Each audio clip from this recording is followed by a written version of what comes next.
तर पहा, आता आपण पाहणार आहोत एक्सप्रेशन ऑफ टॉर्क. ठीक आहे, चला काढा फिगर. हे विजिट बॉडी आहे. या विजिट बॉडी मधून ऍक्सिस पास झालेला आहे एओबी. म्हणतो ना, अशी एक विजिट बॉडी आहे, त्यातून ऍक्सिस पास झालेला आहे आणि that visit body rotate with angular acceleration alpha. Alpha झालेला आहे तुमचं, याला म्हणतात angular acceleration. Consider rigid body किंवा याला ऑब्जेक्ट म्हणू शकता तुम्ही. Rigid object rotating about axis of rotation AOB with angular acceleration alpha. म्हणजे ही जी बॉडी है, ये बॉडी ऐसी रोटेट हो गई अबाउट एक्सिस ऑफ रोटेशन. ये समझो बॉडी है ऐसी रोटेट हो गई about axis of rotation AOB with angular acceleration alpha. Now ये जो visit body it consist of n number of particle. समझे m1 पार्टिकल है, इसका डिस्टेंस r1. ये m2 पार्टिकल है, इसका डिस्टेंस r2. समझो m3 पार्टिकल है, इसका distance r3. Consider object consist of n number of particle having masses m1, m2, m3, mn at distances r1, r2, r3, rn from axis of rotation respectively. समझ ना, ये जो visit body है वो n number of particle से बनी है. पहले particle का मास m1 है. m1 जो है वो एक्सिस ऑफ रोटेशन की कितने डिस्टेंस के ऊपर है r1. m2 particle r2, m3 particle r3. तो वैसे mn जो पार्टिकल वो rn डिस्टेंस के ऊपर है from axis of rotation respectively. तो this is no why to see the expression of torque. देखो टॉर्क के लिए क्या क्या किया है ये पहले तुमको निकालना है. फिगर देखो, अगर ये बॉडी है, ये बॉडी एक्सिस के ऊपर रोटेट हुई है तो उसको ऐसा अपन फोर्स देंगे. ठीक है, तो m1 को अपन ने फोर्स लगाया F1, इसको फोर्स लगाया F3, इसको फोर्स लगाया F2. ऐसा अपन ने फोर्स लगा दिया. फोर्स की डायरेक्शन चेंज हो सकती है, समझ में है ना.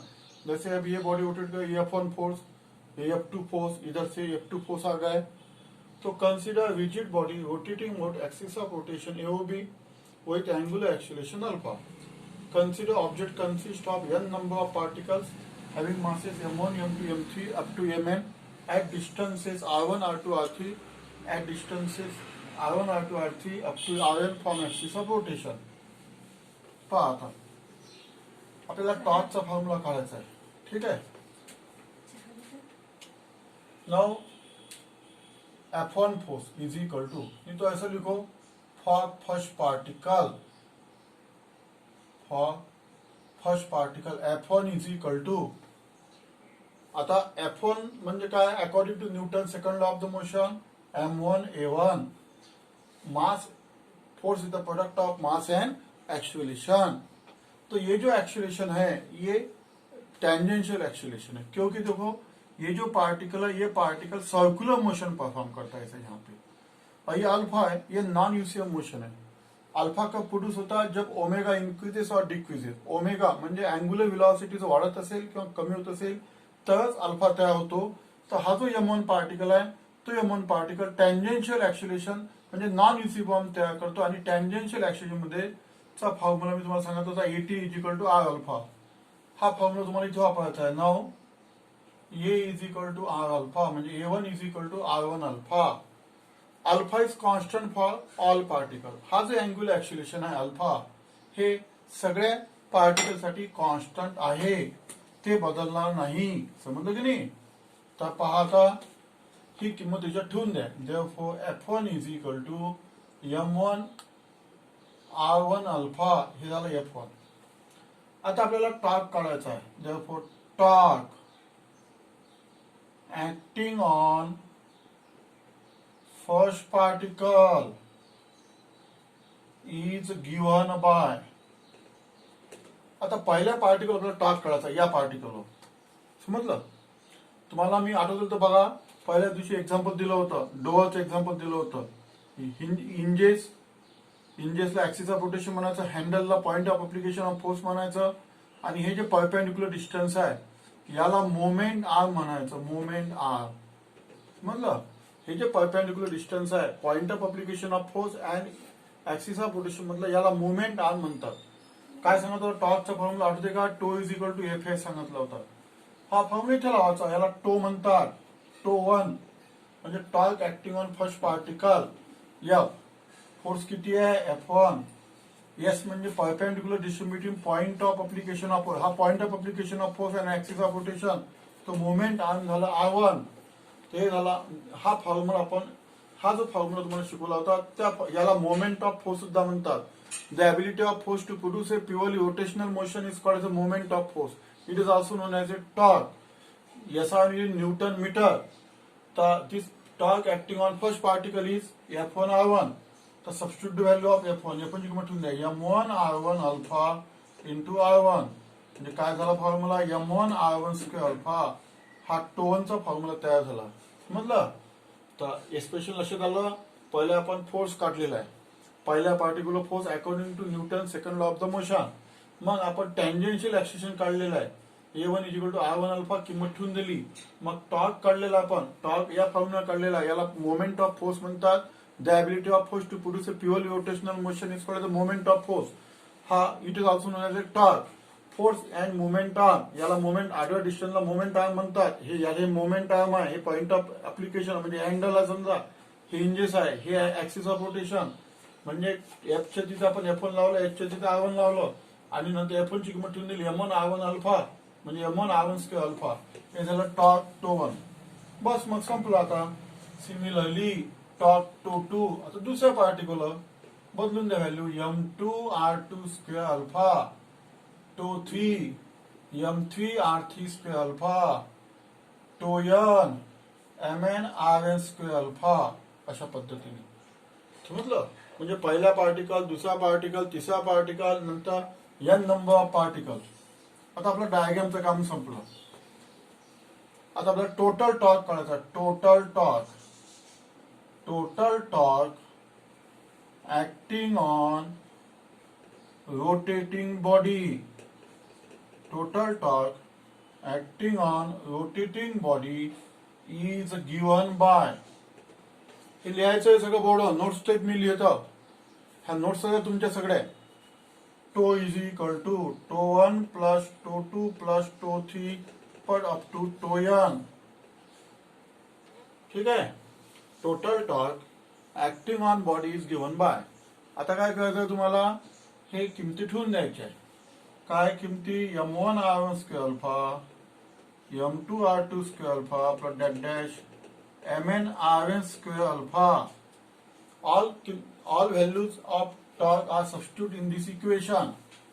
मग काय होईल? काय कॉमन निघेल याच्यातून? सांगा काय कॉमन निघेल? अल्फा कॉमन निघेल. M1 R1 square M2 R2 square plus Mn Rn square alpha common काढा.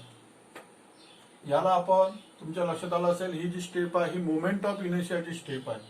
Summation I is equal to 1 to Mi Ri square alpha. ठीक आहे. पहा आता नंतर ही स्टेप कशाची आहे मग सांगा बघ. कशाची स्टेप आहे? Movement of inertia. Torque is a product of hair. I म्हणजे काय मग? ते movement of inertia of object. I म्हणजे काय तिथे? Moment of inertia of object. तर this is the expression of torque. हे टॉर्कचे एक्सप्रेशन आहे. समजलं? Torque is a product of moment of inertia and alpha. Moment of inertia and alpha. ठीक आहे. तर हे आर्टिकल आपलं कम्प्लीट झालेलं आहे. चला नंतरचं दुसरं आर्टिकल. पाहता radius of gyration, radius of gyration, radius of gyration कशाला म्हणतात? की सिम्बॉल आहे की. पाहता एक रिजिड बॉडी आहे, अशी रिजिड बॉडी आहे. याची तुम्ही एक ऍक्सिस टाकला, समजा हा एओबी ऍक्सिस आहे, या ऍक्सिस वरती बॉडी मला फिरवायची आहे. हे ऑब्जेक्ट आहे. समजा एक पॉइंट मी सिलेक्ट करतोय इथं, पी पॉइंट. हा किती डिस्टन्स पासून सिलेक्ट करतो आहे? इथून ऍक्सिस पासून के डिस्टन्स मी सिलेक्ट करतो. ठीक आहे. हा जो पी पॉइंट आहे, हा पी पॉइंट काही नसून सेंटर ऑफ मास आहे. समजा let capital M be mass of object, समजा कॅपिटल एम या पूर्ण बॉडीचा मास आहे. तर आपल्याला असं ऍझ्युम करावं लागते की हा जो पॉइंट पी आहे याचं सुद्धा मास कॅपिटल एम आहे. याचं सुद्धा मास किती आहे? कॅपिटल एम आहे. जेव्हा ही बॉडी फिरेल तेव्हा या पॉइंटचं सुद्धा रोटेशनल मोशन परफॉर्म होईल. समजलं ना? या पॉइंटचं सुद्धा रोटेशनल मोशन परफॉर्म होईल. तर पाहता या डिस्टन्सला म्हणतात रेडियस ऑफ गायरेशन. समजलं? हा जो के आहे याला रेडियस ऑफ गायरेशन म्हणतात. कशामधलं डिस्टन्स आहे ते? Axis of rotation and point. हा पॉइंट कोणता सांगितलेला आहे मी? सेंटर ऑफ मास.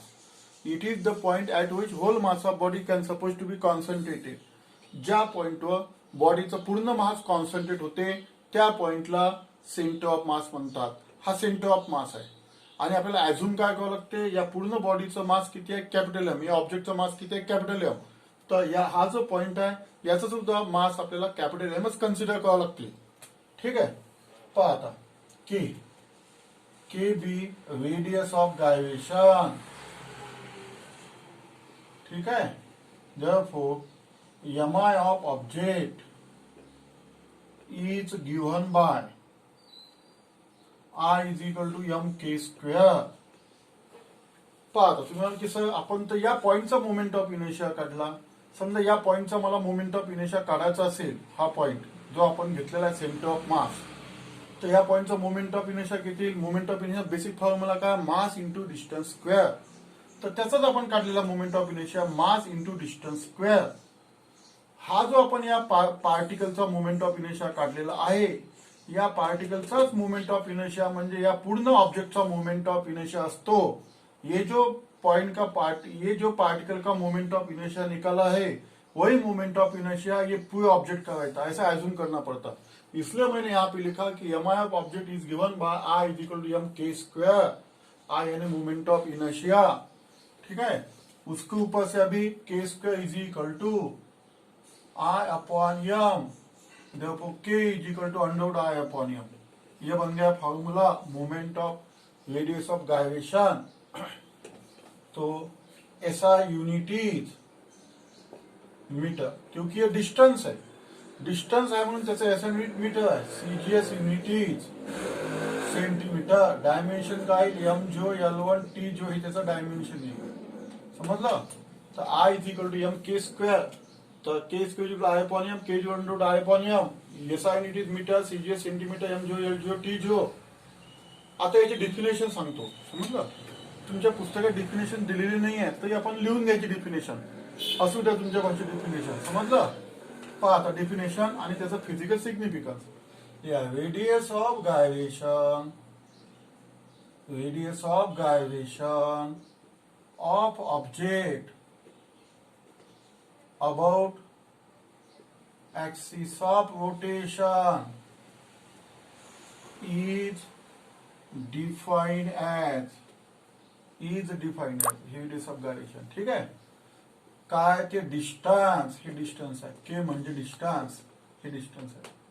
हे डिस्टन्स कशामधला आहे? Between axis of rotation, between axis of rotation. हे ऍक्सिस ऑफ रोटेशन आणि हा पॉइंट आहे. अँड पॉइंट ऍट व्हिच, हा पॉइंट साधा सुद्धा पॉइंट नाही आहे. समजलं ना? हा पॉइंट कोणता आहे? सेंटर ऑफ मास आहे पूर्ण त्या बॉडीचं. जसं आता ही बॉडी आहे, हा ऍक्सिस ऑफ रोटेशन आहे, हा मधातला पॉइंट जो आहे हा सेंटर ऑफ मास आहे. या डिस्टन्सला मी रेडियस ऑफ गायरेशन म्हणू शकतो. या डिस्टन्सला it is the point, P म्हणजे it is the point at which whole mass of body can supposed to be concentrated. तुम्ही अशी डिफिनेशन लिहू शकता. समजलं? It is the point. Radius of gyration about axis of rotation defined as the distance. हे distance आहे. कशातलं distance आहे? हे axis of rotation आणि या पॉइंट मधलं डिस्टन्स आहे. हा पॉइंट सेंटर ऑफ मास आहे आणि या पॉइंटला सेंटर ऑफ मास म्हणतात. असं ऍझ्युम करावं लागते की हे पूर्ण बॉडीचं मास जे आहे ते कॅपिटल एम आहे ऍक्च्युअली. पण आपल्याला असं ऍझ्युम करावं लागते, असं इमॅजिन करावं लागते की या पार्टिकलचा मास सुद्धा पॉइंट एम आहे. तर at which whole mass of body can suppose to be concentrated. हे झालं त्याचं डेफिनेशन. लिहून घ्या तुम्ही डेफिनेशन ही. आता तुम्हाला याचा शेवटचा पार्ट आलेला आहे physical significance.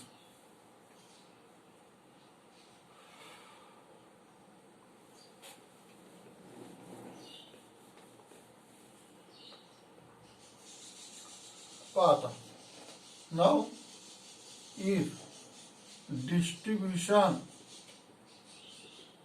of mass close to axis of rotation. आता डिस्ट्रीब्युशन ऑफ मास म्हणजे काय भानगड बा. ही बॉडी आहे, हे ऍक्सिस आहे समजा. पहा आता इथं मी ऍक्सिस टाकला, डिस्ट्रीब्युशन ऑफ मास जास्त आहे. इथं मी ऍक्सिस टाकला, डिस्ट्रीब्युशन ऑफ मास कमी झालेलं आहे इकडचं, या साईडचं. समजलं? आता समजा तुम्ही असं मोजलं तर इथं जास्त आहे, असं मोजलं तर कमी आहे. म्हणजे या साईडचं डिस्ट्रीब्युशन ऑफ मास जास्त आहे, या साईडचं डिस्ट्रीब्युशन ऑफ मास कमी आहे. त्याला डिस्ट्रीब्युशन ऑफ मास म्हणतात. Distribution of mass close to axis of rotation, then K should be small. K हा कमी असतो. समजलं? के हा कमी असतो. के जर कमी झाला तर मग काय होईल? I is equal to M K square. या फॉर्म्युल्याने के जर कमी असेल तर एम आय. समजलं ना? म्हणजे moment of inertia. Moment of inertia of object म्हणजे आय हा स्मॉल होईल. Small should be small. तर हा झाला एक नंबरचा point. Now if second paragraph, if distribution of mass further.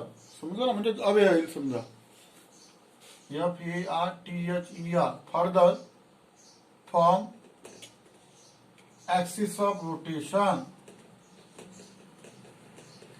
म्हणजे डिस्ट्रीब्युशन ऑफ मास जर ऍक्सिसच्या जवळ असेल, समजलं ना, जास्त लांब बॉडी नसेल, कमी असेल तर के कमी असतो. आणि के कमी झाला म्हणजे मोमेंट ऑफ इनर्शिया कमी असतो. किंवा तुम्ही असं लिहू शकता मोमेंट ऑफ इनर्शिया हा स्मॉल व्हॅल्यू, या स्मॉल व्हॅल्यू असं लिहू शकता. हे चांगलं वाटेल. या small value if distribution of mass farther from axis of rotation. म्हणजे याचा अर्थ कसं असते? जास्त लांब असेल ऍक्सिस ऑफ रोटेशन पासून डिस्ट्रीब्युशन. समजलं? Then K should be large. तर के ची जी व्हॅल्यू आहे ती आपल्याला जास्त भेटेल. आणि के ची व्हॅल्यू जास्त मिळाली तर आपल्याला काय मिळेल? Then M I should be large. M I ची व्हॅल्यू आपल्याला लार्ज मिळेल. एम आय ची व्हॅल्यू आपल्याला लार्ज मिळेल. तर हे झालं रेडियस ऑफ गायरेशन बद्दल माहिती. रेडियस ऑफ गायरेशनचा फॉर्म्युला पाठ करायचा. I is equal to M K square. I is equal to M K square. I म्हणजे moment of inertia of object, M म्हणजे मास ऑफ ऑब्जेक्ट, के म्हणजे radius of gyration. हा concept आहे. याच्यामध्ये काय concept आहे? ही जी व्हिजिट बॉडी आहे, व्हिजिट ऑब्जेक्ट आहे, it is replace by single particle whose mass is same as a mass of body. आणि नंतर काही अंतर आपण ऍक्सिस टाकलेला आहे. हे जे डिस्टन्स आहे या डिस्टन्सला म्हणतात रेडियस ऑफ गायरेशन. या डिस्टन्सला म्हणतात रेडियस ऑफ गायरेशन. सिम्बॉल आहे त्याचा capital K. It is measured in metre.